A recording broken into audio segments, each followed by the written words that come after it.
கர்த்தருடைய பரிசுத்த நாமம் மகிமைப்படுவதாக.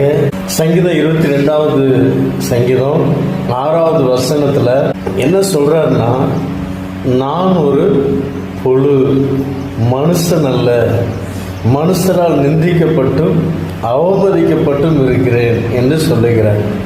புழு என்று ஏன் அதில் ஒப்பிட்டு பேசுகிறார்? தன்னைத்தான் தாழ்த்துகிற ஒரு அனுபவத்தை வெளிப்படுத்துறதுங்க. ஒரு புழுவை நீ கையில் எடுத்துக்கிடலாம், பாம்பை எடுக்க முடியுமாங்க?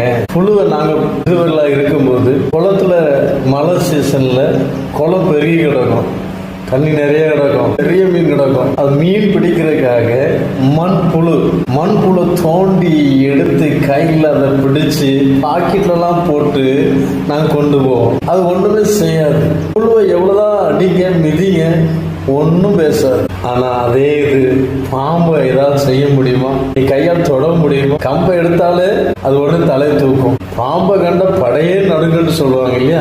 தாவீதுக்குள் இருந்த சுபாவம் அப்படிப்பட்ட தாழ்மையின் சுபாவம். அந்த தாழ்மை தான் தேவன் எதிர்பார்க்கிறார். சில நேரங்களில் தேவன் யாரையாவது கொண்டு உங்களை கஷ்டப்படுத்த விரும்புவார். சோதனைகள், போராட்டங்கள் சில நேரங்கள் அனுமதிப்பார். யாரையாவது கொண்டு தேவையில்லாத வார்த்தை பேச வைப்பார். நீங்க என்ன சொல்றீங்க? கர்த்தர் ஒரு டெஸ்ட் பண்ணுவார். அமைதியா இருக்கணும், புழுவை போல இருக்கணும், பாம்பை போல சீண்டிட்டு வரக்கூடாது, சில்லுன்னு கோவம் வரக்கூடாது.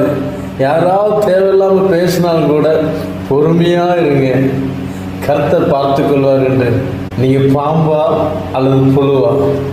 நீங்களே ஆராய்ந்து பாருங்க.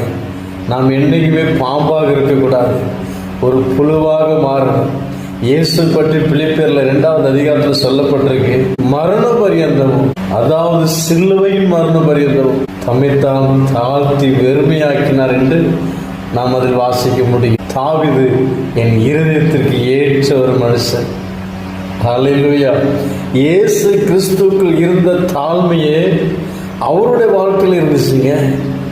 அந்த தாழ்மை நமக்குள்ள இருக்குதா? யார் என்ன சொன்னாலும் இந்த புழுவை போல சரி சரி ஒத்து கொடுக்குறோமா, விட்டு கொடுக்குற மனப்பான்மை இருக்குதா? விட்டு கொடுத்து பாருங்க. நாம் ஒருபோதும் கெட்டு போக மாட்டோம். கெட்டு போகிறவங்க விட்டு கொடுக்க மாட்டாங்க.